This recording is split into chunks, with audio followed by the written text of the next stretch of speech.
एक समय की बात है। भागलपुर नाम के एक राज्य में एक गरीब औरत रहती थी। वो अपने एक बच्चे के साथ एक झोपड़ी में रहती थी। पेट पालने के लिए वो जंगल जाकर लकड़ी काट के बाजार में उसको बेचा करती थी। सुशीला मेहनती तो थी, लेकिन थोड़ा बेवकूफ़ भी थी। माँ, आप इतनी मेहनत से ये लकड़ियाँ काट के तो लाती हो, लेकिन बाजार में बिना मोल भाव किए ही आप इन्हें बेच आती हो, जबकि हर लकड़ी की अपनी अलग अलग कीमत है। बेटा, क्या फ़र्क पड़ता है? एक दो पैसे ऊपर नीचे हो भी जाए तो कौन सा हम अमीर हो जाएंगे। पर माँ, अपनी मेहनत का तो एक एक पैसा भी कीमती होता है ना, तो उसका सही मोल तो लेना ही चाहिए ना आपको। चल छोड़ बेटा, बाद में बात करेंगे। अभी तो मुझे काम पर जाना है। सुशीला हर सुबह समय से पहले अपने काम पर चले जाया करती थी और जंगल में बड़ी मेहनत से लकड़ी काट कर उसे बाजार में बिना मोल भाव किए ही बेच आती। एक दिन की बात है। सुशीला जंगल में लकड़ी काटने को गई हुई थी और उसी वक्त वहां पर भागलपुर के राजा भी अपने घोड़े पर अकेले ही घूमने को निकले थे। लेकिन वो रास्ते में चलते चलते ही बेहोश होकर घोड़े से गिर पड़े। उस वक्त वहां कोई नहीं था। काफी देर बाद सुशीला ने राजा को बेहोश पड़ा देखा। अरे, ये तो हमारे राजा हैं, लेकिन ये यहाँ पर बेहोश पड़े हैं और इस घोड़े के सिवा यहाँ तो कोई भी नहीं दिख रहा। मुझे राजा को अपने घर ले जाना होगा, वरना यहाँ तो कोई जंगली जानवर इन्हें और घायल कर देगा। सुशीला राजा को जैसे तैसे अपने घर ले आई। माँ, ये तो राजा है, पर हमारे राजा को क्या हुआ? बेटा, पहले तू जरा पानी लेकर आ जा। ठीक है माँ। माँ, ये लो पानी।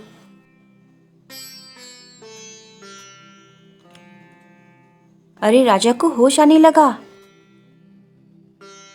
मैं कहाँ हूँ? राजा जी, आप जंगल में बेहोश पड़े थे, इसीलिए मैं आपको यहाँ ले आई। आपका बहुत बहुत शुक्रिया। ना जाने मैं बेहोश कैसे हो गया। आ, हो ओह, फिर कुछ याद ही नहीं। अच्छा हुआ आप मुझे यहाँ ले आए, वरना अब तक कोई जंगली जानवर का मैं शिकार बन जाता। राजा जी, ये तो हमारा फर्ज है। अब मुझे चलना चाहिए। सब चिंता कर रहे होंगे, लेकिन जाने से पहले मैं तुम्हें इनाम तो देना चाहता हूँ। आखिर तुमने मेरी जान बचाई है। तुम करती क्या हो? राजा जी, राजा जी, मैं तो जंगल से लकड़ियाँ काट कर बाजार में बेच आती हूँ। उसी से घर का गुजारा चलता है। अच्छा, तुम मेरे साथ थोड़ा दूरी तक चलो। जी राजा जी।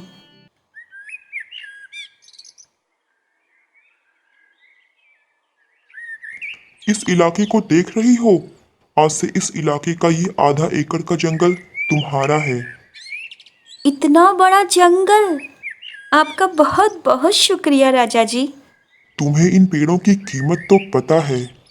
इस जंगल की लकड़ियों को सही तरीके से बेचकर तुम्हें जीवन भर धन की कोई कमी नहीं रहेगी। सुशीला इतना बड़ा जंगल लेकर बहुत खुश हुई। अरे, राजा ने तो इतना बड़ा जंगल देकर मुझ पर बहुत बड़ा उपकार कर दिया। अब तो मैं इस जंगल से खूब लकड़ियां काट कर बाजार में बेचूंगी और कुछ सूखी लकड़ियों का कोयला बनाकर भी बेचूंगी। अरे, ये लकड़ियों से कितनी अच्छी खुशबू आ रही है। चलो, मुझे तो बस लकड़ी के गट्ठर को बाजार में बेचना है। अब खुशबू आए या ना आए, मुझे क्या। सुशीला अब रोज लकड़ियां काट कर उसे बाजार में बिना मोल भाव किए ही बेच आती और कुछ लकड़ियों को जलाकर उसका कोयला भी बनाती और उसे भी बाजार में बेच आती। ऐसे ही एक साल बीत गया। एक दिन राजा को अचानक सुशीला का ध्यान आया। मैंने उस औरत को वो जंगल तोहफे में दिया था। अब तक तो वो बहुत अमीर हो चुकी होगी। चलो आज यूं ही टहलते हुए एक बार जरा उसको देख आता हूँ। राजा ऐसे ही टहलते टहलते उस औरत के घर को निकल गया।